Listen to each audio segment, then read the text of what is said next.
Okay. Apple just dropped a hot one on us, everybody. Oh my goodness.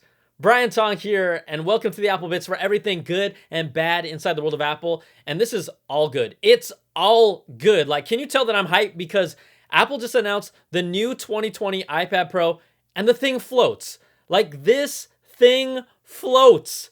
This is like a portable iMac with a touchscreen that you could take around with you. Damn, this thing is cool. So let's just break it down, and I can't hide my excitement because yes, it's going to cost you, but no one saw this coming. And if it really delivers the way that it looks, that Magic Keyboard for the iPad is going to be something special. And oh yeah, we have updated MacBook Air and Mac Minis, but we'll get to those later. Okay, where do we start? Let's start with the actual iPad Pro first and get that out of the way, and then really just dive into the keyboard. The new iPad Pros have the same form factor, 11-inch, and the beefy 12.9 inches that I love for my iPad.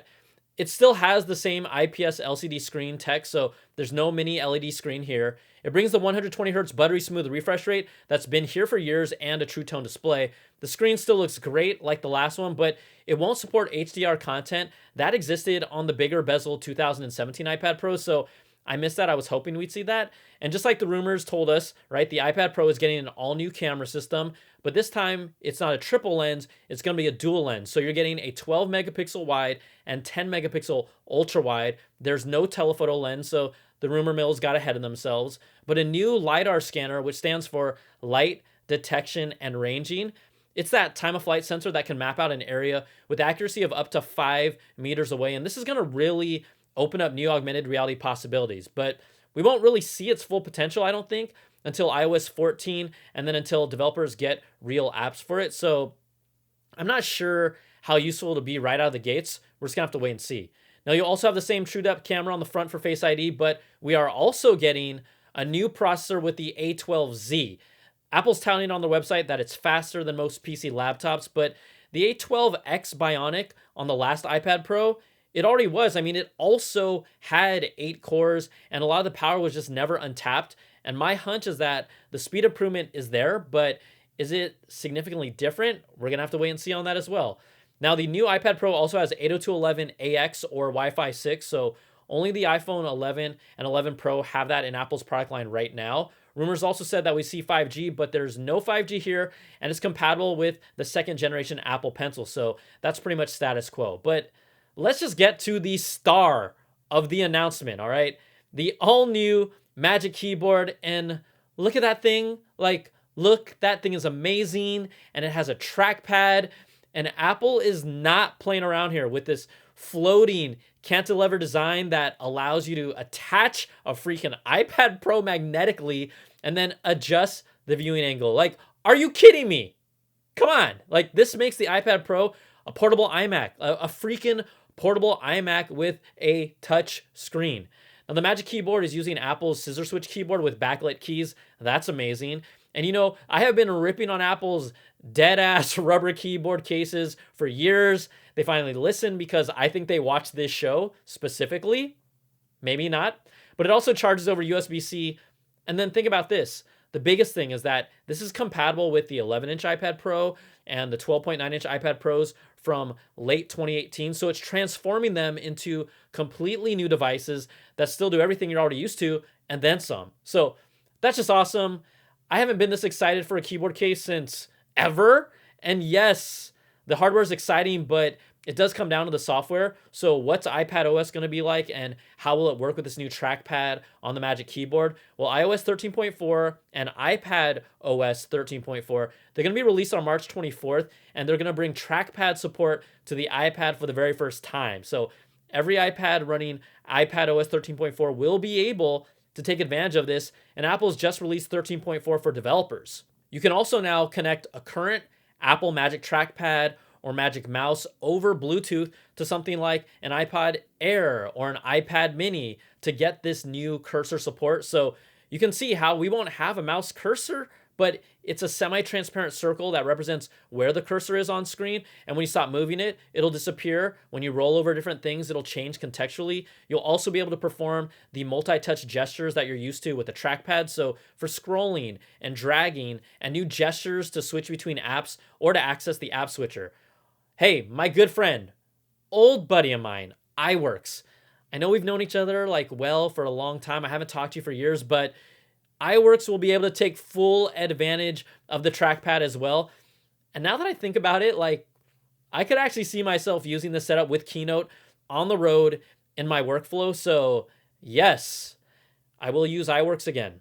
Now, Apple says most apps will work with the trackpad out of the box, but there are new APIs for developers to bring new features to their apps. And we have all this power, right? But we still haven't seen any new powerhouse apps coming to the iPad Pro from Apple themselves. Come on, guys. We're 4 generations in. I'm still waiting for something like, just put Final Cut Pro on this. That would be amazing. Or Logic or something.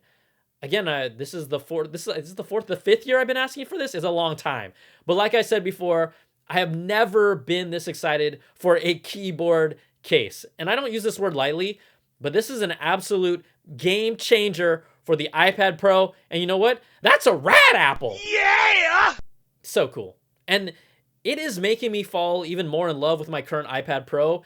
Geez, if that's even possible, without even seeing this thing in person. So I guess Netflix was right. Love is blind. Oh my God. Is it true that you still feel the same way you felt last night about me?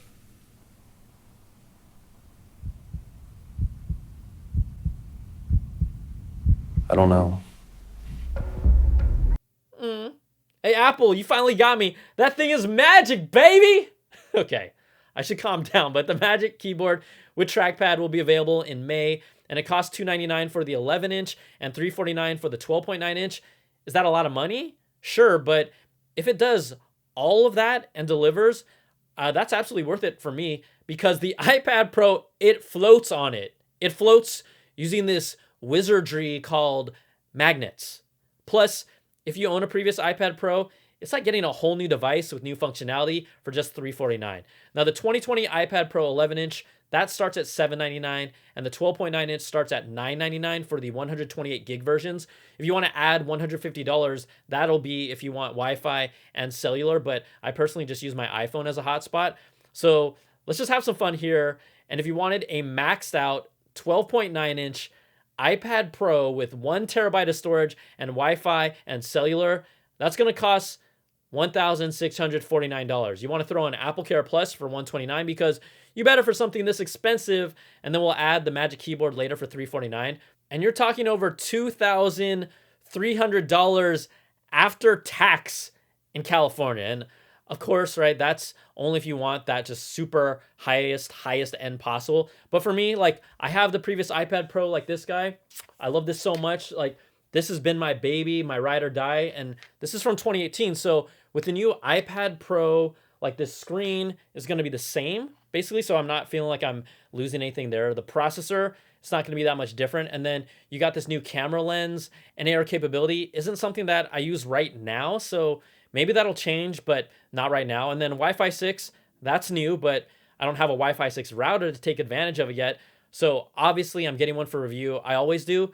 But my hunch is that I'll end up just keeping my current iPad Pro and then just getting the Magic Keyboard, because you get the new software updates and that unlocks everything to make this a whole new thing.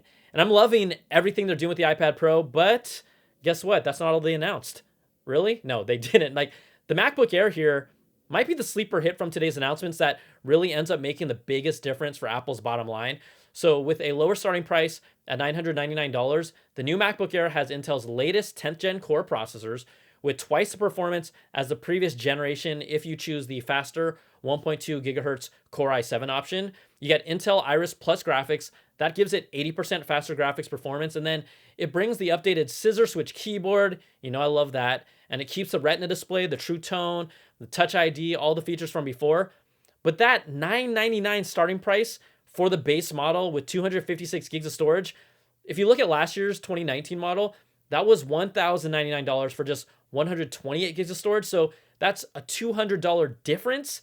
And if you qualify for an education discount, you can get the new MacBook Air for $899. And in case you're wondering, it's also compatible with Apple's Pro XDR display, supporting up to a 6K display for the first time ever on a freaking MacBook Air. Like, that is awesome. You know what? That's a good apple. Yeah. Are you wondering, am I throwing out any bad apples? We will see. But let's go to the Mac Mini. It doesn't see anything major, but the standard configurations, they get double the storage at the same price. So the $799 base model now comes with 256 gigs of solid state drive storage. The $1,099 model gets 512, so it's nice. It's fine. But spring has sprung for Apple iPhone cases, Apple Watch bands, iPad cases, and I know that's what you've been really waiting for me to tell you this whole time. That's what you've been waiting for, right? Check this out. The silicone case colors include cactus, grapefruit, surf blue, so you can match your watch bands with your Apple case. I still don't know a single person who actually does this, but maybe it's you, Michelle in California. If you're out there, Michelle. Leather folio for iPhone 11 Pro and Pro Max comes in this peacock color, which is really just like a darker cactus. New bands, the most comfortable Apple Watch bands come in sunshine, vitamin C, because vitamins do look that gross in combination. Surf blue, neon lime, really that's just for the Seattle Seahawks fans out there. And then we have neon pink. Sports bands get a refresh, and I like that turquoise green kind of combo, kind of cool. Plus, here are your fun, modern buckle bands, a peacock leather loop, and some of that classy Hermes stuff. Ooh. Plus, iPad Pro and iPad Mini covers in cactus and surf blue. Absolutely amazing. All right, I believe that covers everything, but you know me, I'd love to hear your reactions to Apple's announcements, the new iPad Pro and the Magic Keyboard. Are you as excited as I am? Or did I have too much coffee this morning? Like, I am amped about that, but what about the MacBook Air, the Mac Mini, and that grapefruit color case? I know one of you is going to buy that. But the comment section here, just want to let you know it's a safe space where you can all let it out. And I'm just glad that we could spend time together as friends during this crazy coronavirus lockdown thing, because this thing is real and it could be going for a long time. All right, that's going to do it for now. If you like this video, you know what to do. Give me that thumbs up, subs up, and hit that notification bell, ding, to get all my videos when they drop. And if you want more Apple goodness, check out my weekly Apple Bits XL audio podcast, where we just go for a deep dive into these stories and more with special guests. Plus, you can support all my independent content, the podcast, all my videos at patreon.com/Brian Tong. I would greatly appreciate it. Your support. I'm independent, and it helps me do what I do. So thanks so much for watching. Take care, everybody. Please be safe. Stay inside. Like, don't take what we have for granted. I love y'all, and we'll talk soon, all right? Peace.